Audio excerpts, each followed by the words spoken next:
6 years married, and I still remember the way Mara laughed at our wedding. I held on to that memory a lot lately, especially on Fridays. Yoga again? I asked, watching her grab her bag. You say that like it's a crime, Daniel?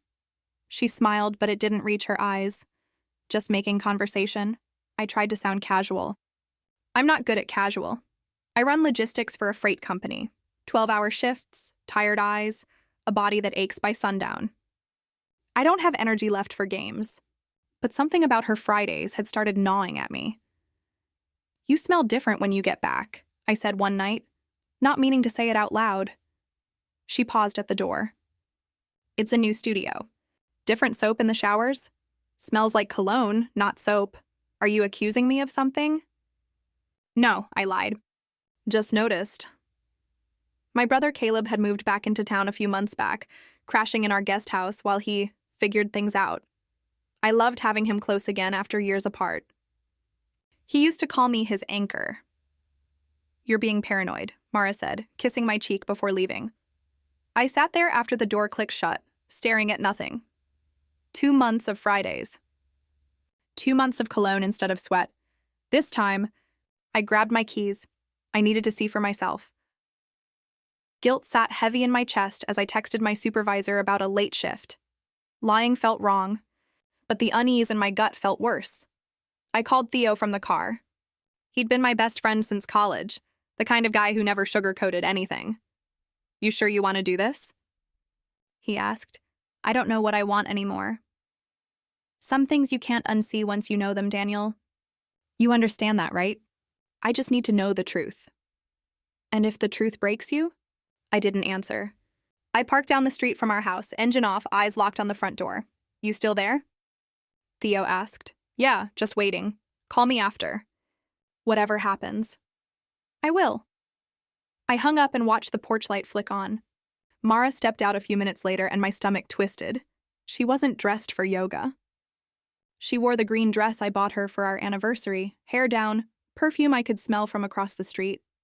Yoga, I muttered to myself. Right. She got in her car and pulled out. I waited 3 seconds, then followed, keeping enough distance to stay hidden. My hands shook on the wheel. You're wrong, Daniel. You're being paranoid. There's an explanation. I repeated it like a prayer, even as every block we drove pulled me further from believing it. I just needed to be wrong. I needed it more than I'd ever needed anything. Mara's car turned into the Sunset Motel on the edge of town, and my stomach dropped straight through the floor. No, I whispered. No, no, no. I parked across the lot far enough to stay hidden, close enough to see everything. She stepped out, checked her phone, glanced around like she was waiting for someone. My mind dragged me back to our wedding day. Her hand in mine, the pastor's voice, the promise I meant with everything in me. I do. I will, always. Please be wrong, I said out loud to no one.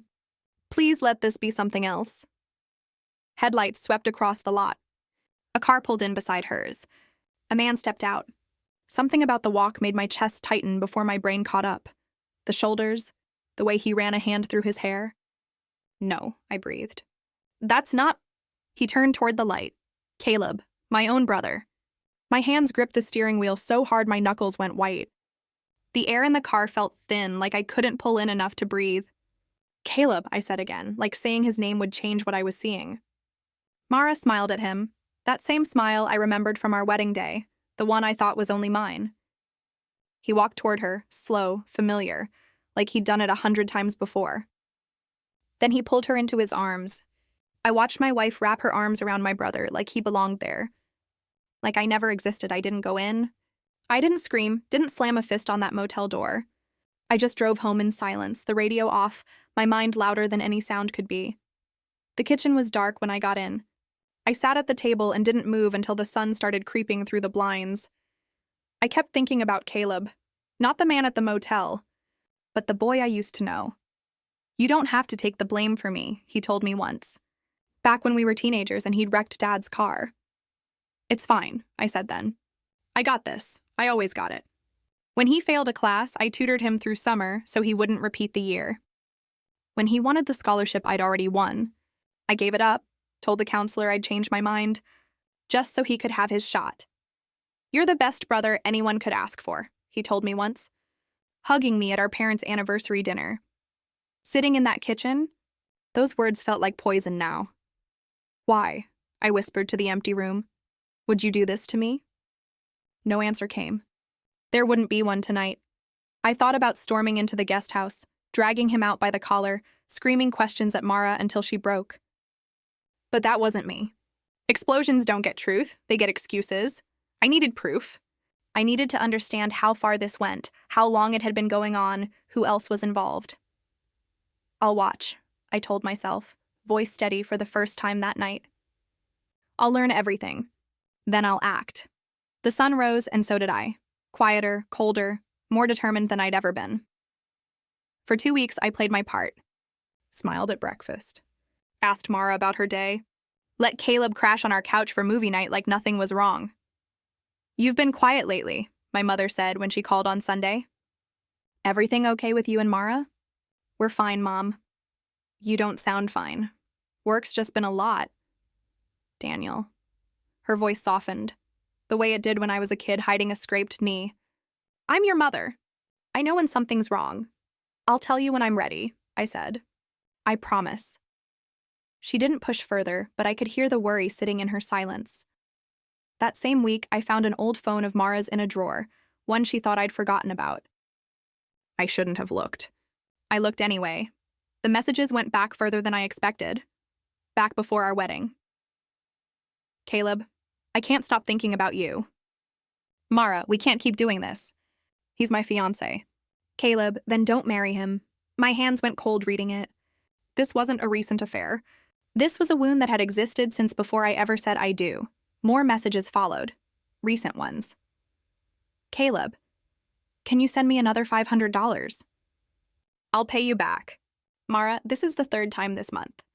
Caleb, I just need a little more time to get on my feet. I sat back, processing it slow. This wasn't just betrayal. It was something messier. Caleb using her guilt, her love, maybe even her money, while she clung to whatever they had. You've been lying to me since before we married, I whispered to the empty room. And he's been using you the whole time, too. I closed the phone, hands steady now. The mask was cracking. Soon it would shatter completely. I set the table myself. 3 plates, 3 glasses, and a phone recording quietly in my shirt pocket.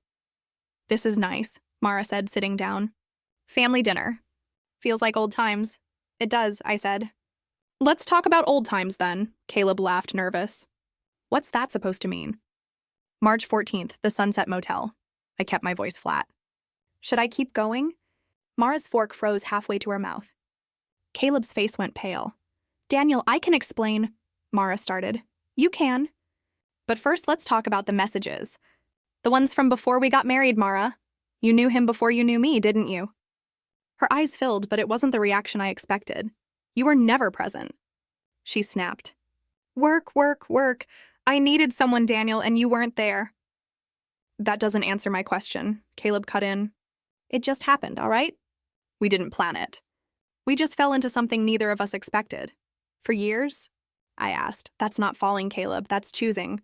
Over and over, my phone buzzed on the table. Renee's name lit up the screen. Mara's ex-husband's sister, Caleb's ex from years back. I'd called her earlier that day, asking quiet questions, piecing things together. I put her on speaker. Renee, you're on with all of us. Tell them what you told me, her voice was sharp. Caleb cheated on me too. With my own coworker. Multiple times. I just didn't have proof back then. Silence fell over the table. It's a pattern, I said, looking at Caleb. And you. I turned to Mara. You knew. You knew what he was. And you stayed anyway. Mara's tears came faster now, but they felt hollow. Caleb said nothing, staring at the table like it could save him. I'd finally seen them both, clearly, completely for the first time. I filed the divorce papers on a Tuesday.